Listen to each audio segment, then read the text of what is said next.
What's up, everyone? Mike Gray here again, and today we're talking about black and whites and why I like them so damn much.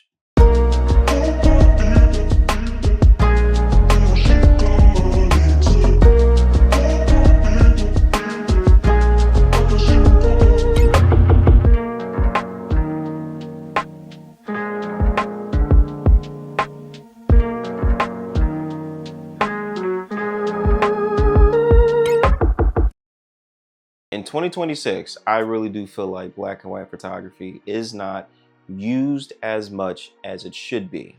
I think it is great that we have color and color sensors. I believe that color brings another side of life to what your images can look like and what they can feel, whether they're warm or cold. But I do think there is place and time to exercise and really use black and white photography in a professional but also in an artistic format when you're creating images. Black and white photography can look very simple, but it holds a lot of character. In color photography, I think we're all just focused on like the blue backdrop or the red dress or how yellow something is. In black and white photography, all that stuff gets eliminated and you're really focused on the shades of gray, the bright whites and the dark blacks and what's fitting in the middle. I really do think black and white photography, when it's done right, can hold more of a conversation than color photography, because color is great, but sometimes it's just straight up distracting from what the image is actually talking about. Being able to shoot in black and white photography not only limits what the viewer is seeing, but it really makes them think about what you were shooting and the intention behind what you were thinking. Take for instance, we get a banana, put it on a set, and we shoot it in color. Everyone perceives it as just a yellow banana on a set, yellow banana on a white backdrop, whatever. It's yellow banana. But the moment you change that yellow banana into a black and white image, and now we have a fruit that looks like a banana, definitely. It's got the shape for it. But now this yellow turns into this 18% gray, and now there's more contrast in the image. There's shadows now, and now we're trying to think about, well, what was the guy thinking about when he was shooting at? What was the lady thinking about when they were conducting this composition of the banana? What were they looking at? Were they looking at the textures? Were they looking at the curvature of the banana? There's just so much more to think about in black and white photography other than color photography. Even though, again, color photography is great. Having colors in images are very useful, but I just think that shooting in black and white really pushes this narrative aspect of what you're trying to create, what you're trying to say, and why people should pay attention to what you're shooting and what you're trying to say. So we're going to take a look at 6 images that I took when I was shooting black and white heavy. Meaning I was shooting black and white every day. I was so crazy about shooting in black and white that I would set the camera in monochrome, make sure the images are in RAW, of course. That way, when they come back, they are a colored file, but the camera was shooting in black and white, and the files were coming back. When I was getting the files, I was getting them back in color, and then converting them back to black and white. Quite the process. So for our first image, this is an image of a little girl running through what looks to be a sprinkler system in a park. I'm going to tell you right now, it's the sprinkler system at Dilworth Park down in Center City, Philadelphia.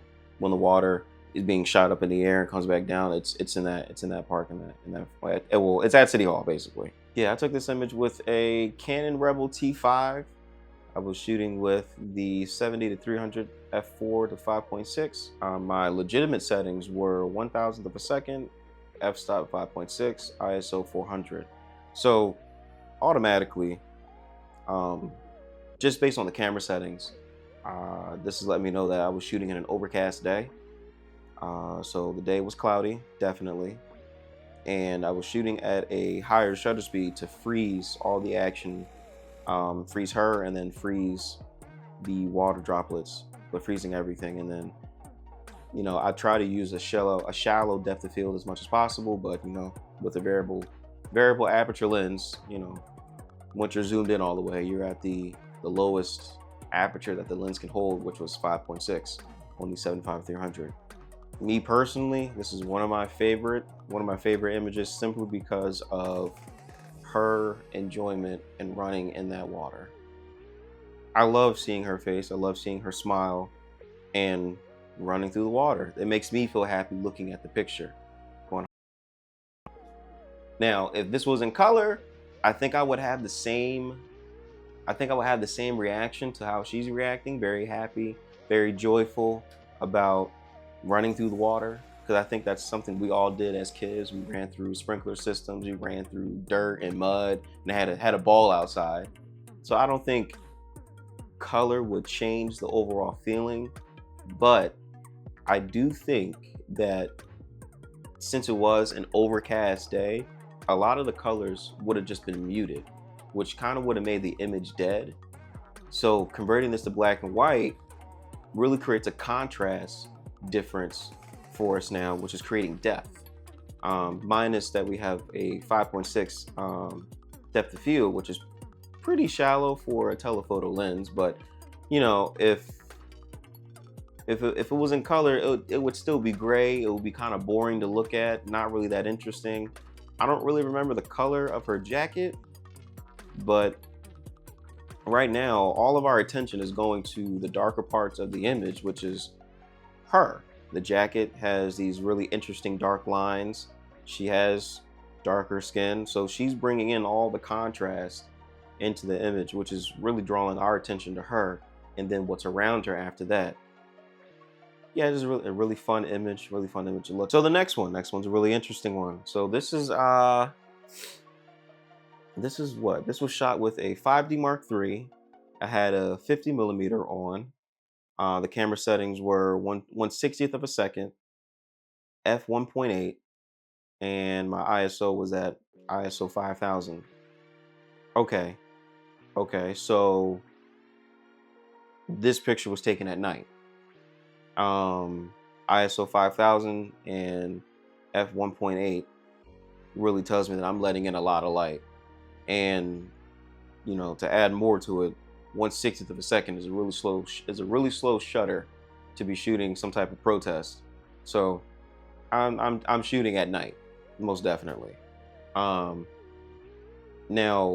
this image is by itself is powerful by itself. This is back when Meek Mill was fighting his case in Philadelphia.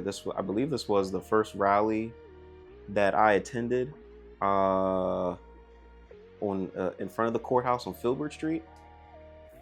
They had a lot of people there, but this image stands out to me a lot, simply because of like the people and the repetition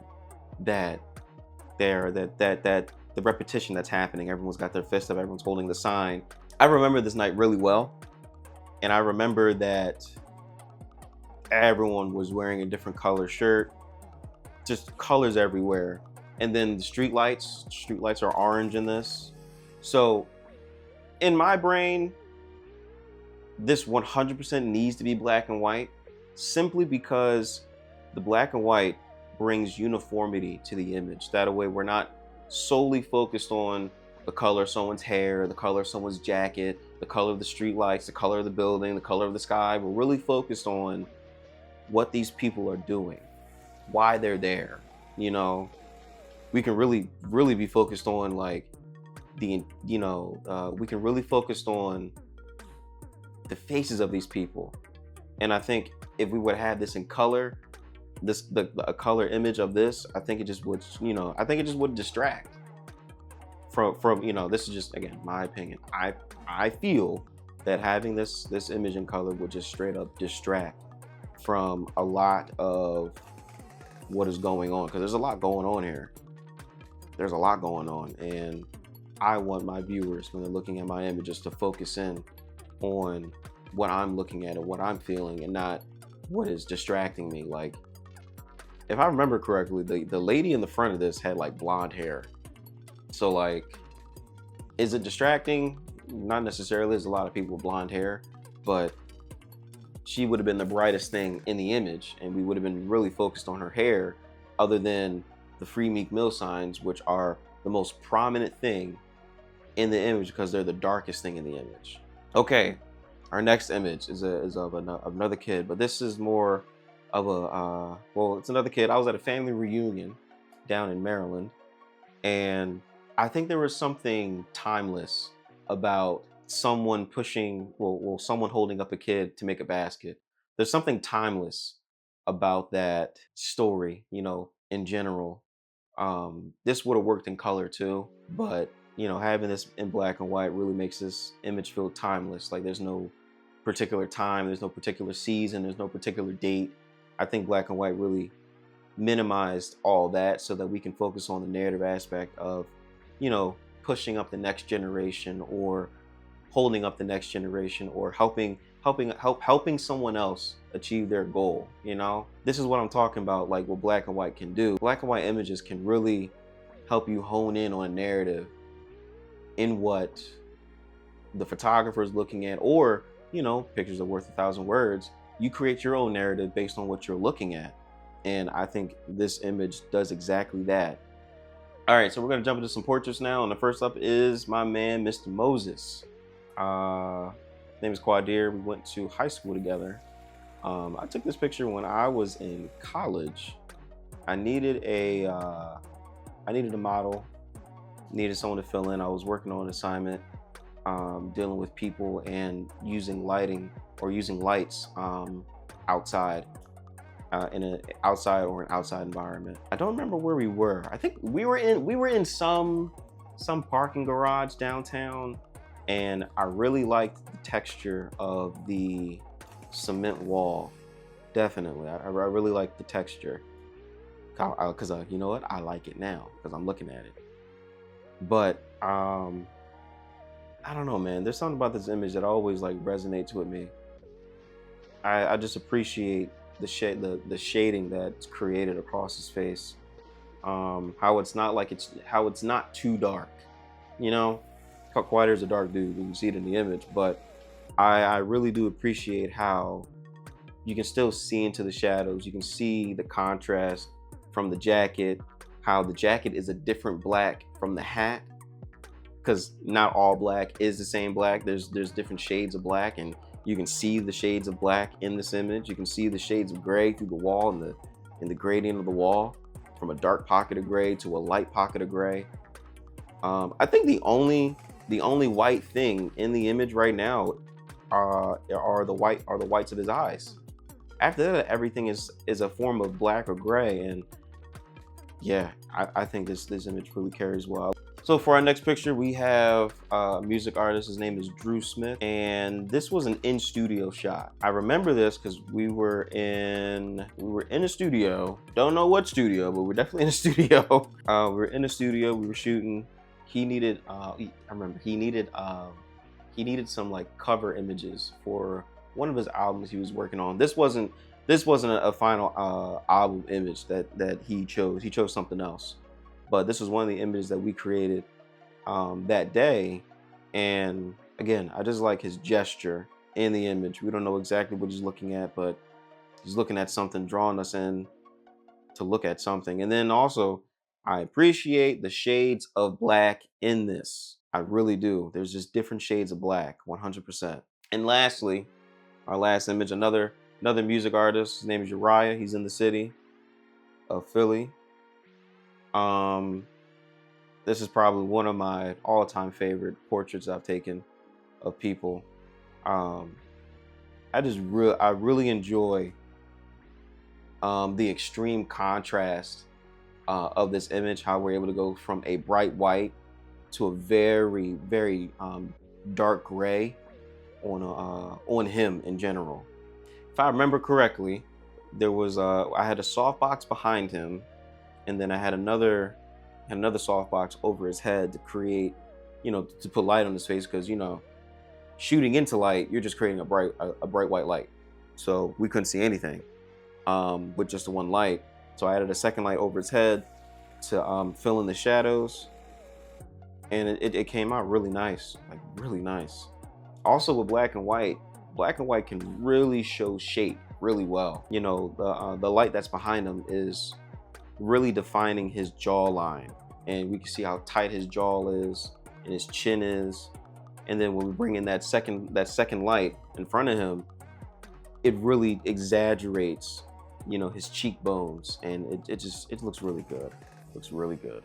All right, that's it for this video. I want y'all to hop in the comment section. Please tell me what y'all think. Tell me what image y'all like the most. I already know what my favorites are, but I want to hear what your favorites are. Feel free to like, share, subscribe, and I'll catch you in the next video.